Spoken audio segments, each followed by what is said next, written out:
At Christmas dinner, my sister stood up, lifted her glass, and smiled like she'd just claimed a prize.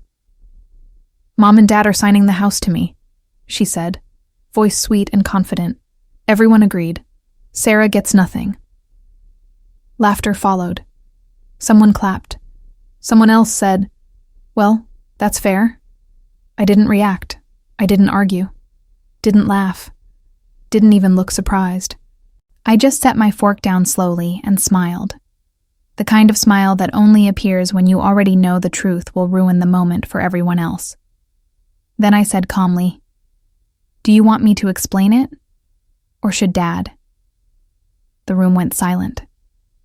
"Before I tell you what happened next, tell me something, because if you've ever been the invisible one in your family, the one people erase when it's convenient, you'll understand exactly what that silence felt like. My name is Sarah Collins, and for most of my life, I existed quietly in the background of my own family. From the outside, we looked perfect. A clean suburban home, holiday traditions, smiling photos framed in the hallway. But inside that house, love wasn't equal. Attention wasn't shared. It was earned, or withheld. My younger sister, Lily, never had to earn it. She was emotional, dramatic, charming in a way that pulled people toward her. When she cried, my parents rushed in. When she failed, excuses were made for her. I was the opposite. I was calm, responsible, quiet, and that made me invisible. When Lily needed help, my parents moved mountains. When I needed help, I was told, "You're strong. You'll figure it out." So I did. I figured out college on my own, figured out my career, figured out how to leave home without ever being missed. And slowly, without realizing it, I became the person who fixed things for everyone else, especially when it came to money. When the house needed repairs, I helped. When bills piled up, I covered gaps. When my parents fell behind, they called me. Not Lily, because Lily was too sensitive, and I was reliable. 6 months before that Christmas dinner, my father called me out of nowhere. "Can you come by this weekend?" he asked. "We need your signature on something. Just paperwork."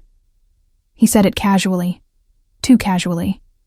When I arrived, the documents were already laid out on the dining table, thick, organized, highlighted. My mother smiled too quickly. "It's just a refinance," she said. Nothing complicated, but something felt off. The language didn't match her tone. The numbers didn't feel small. And my name was everywhere. I told them I'd have my lawyer look at it. The room went tense. Dad cleared his throat. Mom's smile tightened. "Is that really necessary?" she asked. "We're family." That sentence, "we're family," had always been their way of bypassing boundaries. I didn't sign. 2 days later, my lawyer called. "This isn't a refinance," she said carefully. "It's a liability transfer." She explained that the house wasn't an asset anymore. It was drowning in debt. A second mortgage, missed payments, penalties stacking quietly. If I signed, I would inherit all of it. My parents weren't trying to give me something. They were trying to save themselves. I didn't confront them right away. I watched. By November, I knew exactly what was happening. They were preparing to give Lily the house publicly, knowing I would look like the bitter one if I objected. They expected me to stay quiet. They expected me to disappear politely. Christmas dinner was their stage. Lily's announcement wasn't spontaneous. It was rehearsed. When she smiled and said I would get nothing, she expected compliance. What she didn't expect was that I already knew the house was a trap. When I asked if Dad wanted to explain, his face drained of color. Lily frowned. "What is she talking about?" So I reached into my bag and placed the folder on the table. Mortgage statements, overdue notices, foreclosure warnings. I slid one page toward Lily. "This house comes with over $100,000 in debt," I said calmly. And whoever signs it inherits every cent. The room exploded. My mother started crying. My father stared at the table. Lily's smile collapsed into confusion and fear. Her fiancé leaned back in his chair slowly. "You told me the house was paid off," he said. No one answered him. That silence told him everything.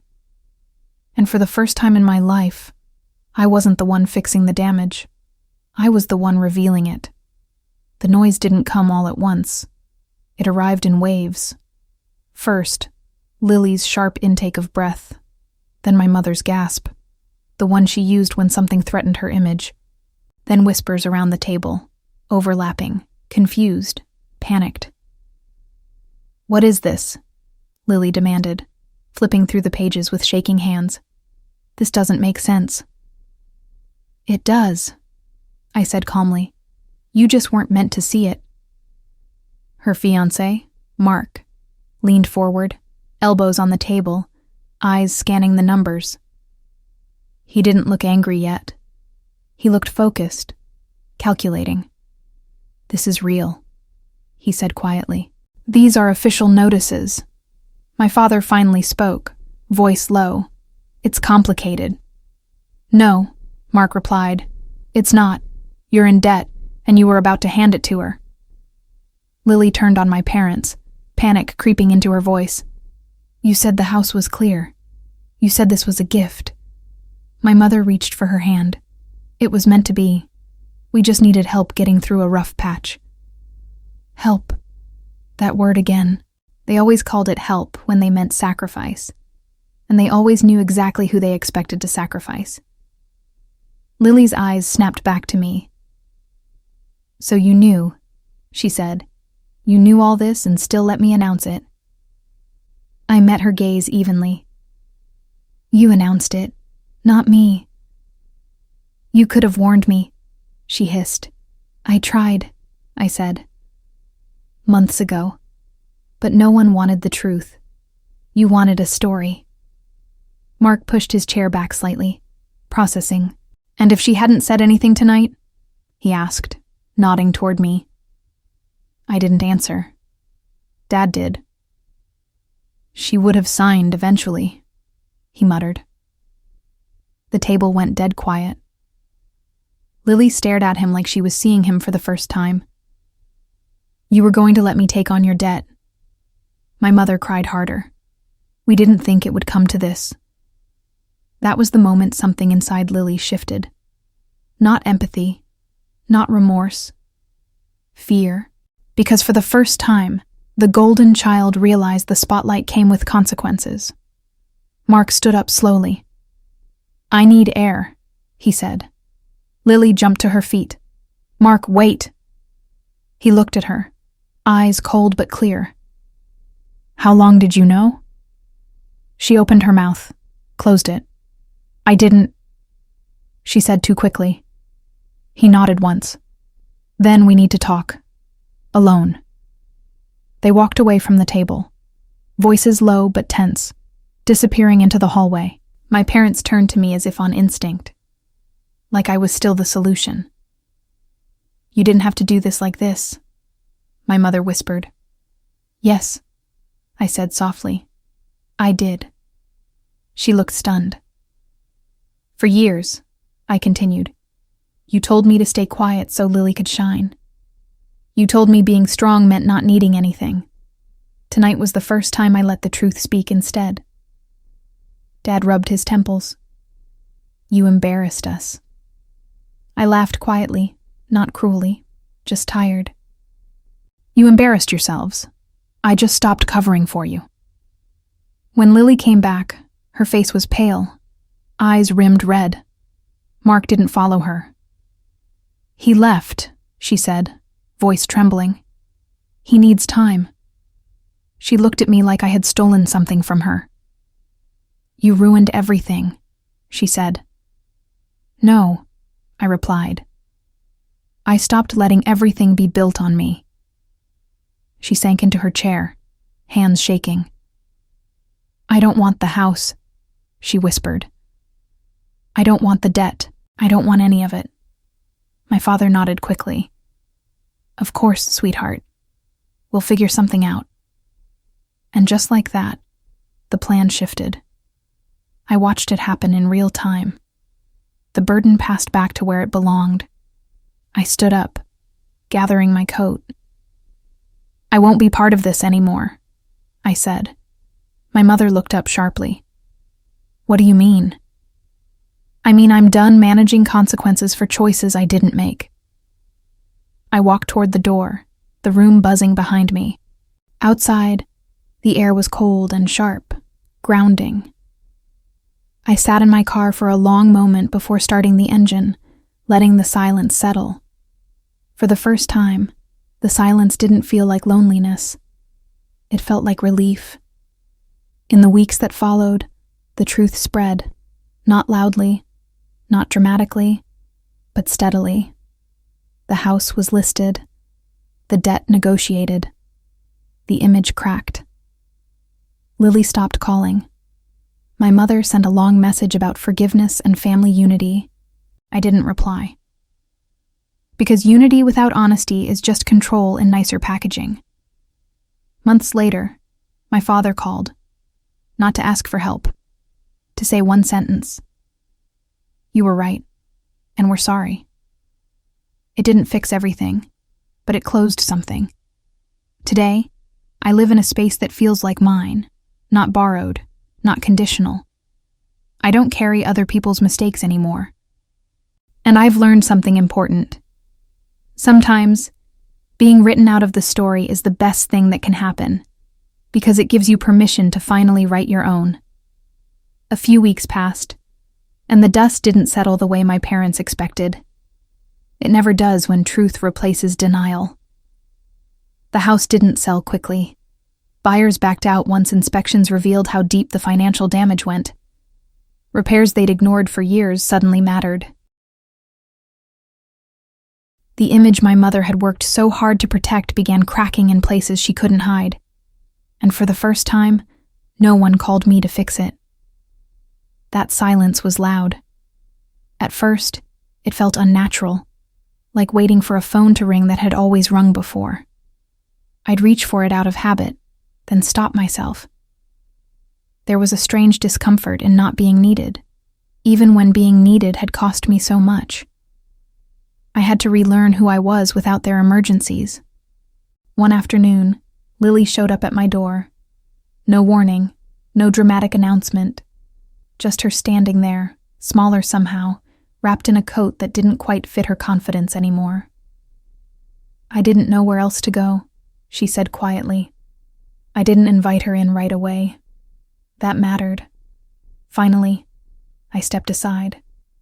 She sat on the edge of my couch, hands clasped, eyes darting around like she was expecting judgment to fall from the walls. They're fighting all the time now, she said. Mom cries. Dad barely speaks. Everything feels unstable. I nodded, listening but not absorbing responsibility. I lost Mark, she added, voice cracking. He said he needs someone who tells the truth, even when it's uncomfortable. I waited. She looked up at me, eyes wet. Did you always know, she asked, that this would happen? No, I said honestly. I just knew I couldn't keep lying for them. She swallowed hard. I thought you were being selfish, she admitted. I thought you just wanted to take something from me. I met her gaze. I wanted to stop being taken from. That landed. She nodded slowly, absorbing it in pieces. I don't know how you did it, she said. How you just walked away. I didn't walk away, I replied. I stepped back into myself. She stayed quiet after that. When she left, she didn't ask for money. She didn't ask for help. That alone told me she'd changed. At least a little. Later that night, my mother called again. I almost didn't answer, but something told me to. Her voice sounded older. tired in a way I'd never heard before. "We didn't realize how much we relied on you," she said. "We thought you were fine. You never complained." I closed my eyes. "I wasn't fine," I said softly. I was silent. There was a long pause. "I'm sorry," she whispered. It wasn't dramatic.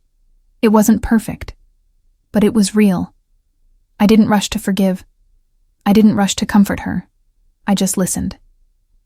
Because for the first time, she wasn't asking me to carry her emotions. She was holding them herself. After we hung up, I sat alone in my apartment, lights off, city humming outside my window, and I realized something important. I wasn't angry anymore. Anger needs fuel. And I had stopped feeding the fire. What remained wasn't bitterness, it was clarity. I didn't need revenge, I didn't need validation, I needed boundaries, and I had finally built them. Now, when I think back to that dinner, to my sister smiling as she tried to erase me, I don't feel pain. I feel gratitude, because that moment forced the truth into the open. It ended a pattern that would have followed me forever if I'd let it. Sometimes, the greatest power you have isn't exposing someone else. It's refusing to keep pretending for them. And the moment you stop doing that, everything changes, including you.